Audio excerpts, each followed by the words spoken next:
আজকে বাসায় সকাল নাস্তা বানাতে পারিনি, তাই হোটেল থেকে পরোটা নিয়ে এসেছি। হোটেলে পরোটা খেতে ভালোই লাগে, তবে মাঝে মাঝে ভাজিটা খারাপ হয়। রুটি বানাতে গেলে অনেক সময় লেগে যায়, তাছাড়া আমি তো পরোটা খাই। পরোটা খাওয়ার পুক আমি, পরোটা না হলে আমার চলেই না। তো এগুলো করতে গেলে অনেক বেশি সময় লেগে যায়। আজকে দেরি হয়ে গিয়েছিল, তাই পরোটা বানাতে পারিনি। বাচ্চাদেরকে লুডো সিদ্ধ করে দিয়েছি, আর আমি না খেয়ে চলে এসেছি। এখন আমাকে তো খেতেই হয়, না খেলে তো চলে না, কারণ বাসায় গিয়ে আবার বাবাকে দুধ খাওয়াতে হয়। এই কারণে আমাকে খেতেই হয়। চেষ্টা করি বাসায় খেয়ে আসার, কারণ বাসায় খেয়ে আসলে বাবাকে দুধ খাইয়ে আসতে পারি। না হলে তো খালি পেটে বাবাকে দুধ খাওয়ানো যায় না। অনেক সময় পারি না, তখন দেখা গেলো যে না খেয়ে আসতে হয়। আচ্ছা, তোমরা কি এই কয়দিন আমাকে অনেক মিস করেছো? আসলে আমার শর্ট ছাড়াই হয় না, আমি লং ভিডিও ছাড়ি তো। তো প্রতিদিন লং ভিডিও ছাড়তে গেলে না শর্ট ছাড়া হয় না।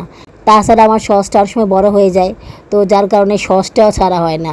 ছাড়লে অনেকগুলো ছাড়া হয়, না ছাড়লে একটাও ছাড়া হয় না। তোমরা যারা আমার মিনি ব্লগগুলো দেখতে খুব পছন্দ করো, তারা আমার ব্লগ চ্যানেলে গিয়ে ঘুরে আসতে পারো। ডিসক্রিপশন বক্সে লিঙ্ক দেওয়া আছে, ওই লিঙ্কে গেলেই তোমরা আমার সেই চ্যানেলটা দেখতে পারবে। আশা করি তোমাদের ভালো লাগবে। যত যাই বলো, বাইরের পরোটার এক স্বাদ আর বাসার পরোটার আরেক স্বাদ। বাইরের পরোটা বেশি খেলেও পেট ভরে না, আর বাসার পরোটা দুইটা খেলে পেট ভরে যায়। এই দেখো, পানি খাওয়ার জন্য পানি ঢাললাম, পরে দেখলাম যে কাপের মধ্যে পোকা ঢুকে আছে। কেমন লাগে বলো তো? তারপর সে পানিটা ফেলে আবার নতুন করে পানি নিলাম। ছেলের পরীক্ষা শুরু হয়ে যাবে। পরীক্ষা শুরু হলে তখন ভোরবেলায় আসতে হবে। 8:30 বাজে পরীক্ষা শুরু হবে, 8:30 থেকে 11টা পর্যন্ত। তো ওই সময় পর্যন্ত এখানে বসে থাকতে হবে, তারপর বাসায় যেয়ে কাজকর্ম করতে হবে, ছেলেকে পড়াতে হবে।